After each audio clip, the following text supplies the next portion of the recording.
1999 বিশ্বকাপ দিয়ে যাত্রা শুরু, এরপর পার হয়েছে আড়াই দশক। 2009 আর 13 চ্যাম্পিয়ন্স ট্রফি বাদ দিলে আইসিসি আয়োজিত প্রতিটি ইভেন্টেই অংশ নিয়েছে বাংলাদেশ। তবে অধিকাংশ সফরই সীমাবদ্ধ ছিল শিক্ষা সফরে।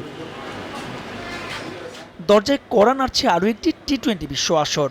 দেশ ছাড়ার আগে এ নিয়ে সমর্থকদের প্রত্যাশার বেলুন ওড়াতে বারণ করে গেছেন কোচ অধিনায়ক। টেস্ট স্ট্যাটাসের 2 যুগ পরেও এমন নেতিবাচক অ্যাপ্রোচে বিস্মিত সাবেক প্রধান নির্বাচক। 24 বছর টেস্ট স্ট্যাটাস, ওয়ানডে খেলেছি না আরও আগে 36 থেকে।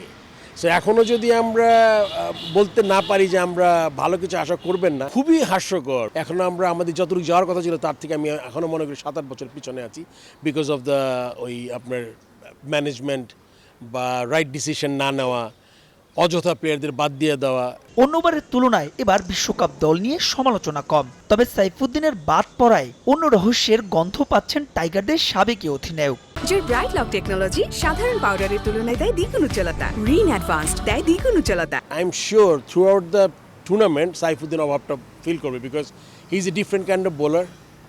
ইঞ্জুরিতে ফিরে আসছে এবং সেটা প্রুভ করেছে। ওর বাদ পড়াটা আমার কাছে মনে হয়েছে এটা মানে ক্রিকেটিং ব্যাপারের থেকে আমার মনে হয় অন্য কিছু কাজ করেছে, মানে পার্সোনাল লাইকিং ডিসলাইকিংস। তো আমাদের এটা তো আমরা দেখে আসতেছি লাস্ট 3-4 বছর থেকে, মানে এই পার্সোনাল লাইকিং ডিসলাইকিংটা খুব গুরুত্বপূর্ণ হয়ে ওঠে টিম বানানোর ক্ষেত্রে। আমি ওকে পছন্দ করি, এক্স ওয়াইকে পছন্দ করে, জেড ডাব্লিউকে পছন্দ করে। সে এই জিনিসটা যদি আমরা যদি মনে করি, দেশটাকে যদি আমরা সবার উপরে ধরি, যে দেশ ধরে আমরা টিমটা বানাই, তাহলে কিন্তু এগুলো আসবে না। যুক্তরাষ্ট্র ও ক্যারিবিয়ান দ্বীপপুঞ্জে স্পিনাররা বাড়তি সুবিধা পাবেন বলেই মনে করেন ফারুক আহমেদ। পরামর্শ দিলেন দল নিয়ে প্রস্তুতি ম্যাচগুলোতে আর কোনো পরীক্ষা নিরীক্ষা না করার। আমি আশা করি এবার সিমারদের থেকে স্পিনাররা বেটার করবে, আমার ধারণা, বিকজ এটা একটু আন্ডার প্রিপেয়ার্ড উইকেট হতে পারে, উইকেট একটু স্লোর দিকে থাকতে পারে। সেই সঙ্গে বিশ্বকাপে ক্রিকেটারদের ভয়ডরহীন খেলার পরামর্শ বাংলাদেশ দলের সাবেক অধিনায়ক ফারুক আহমেদের। মাহবুব রিমন, সময় সংবাদ, ঢাকা।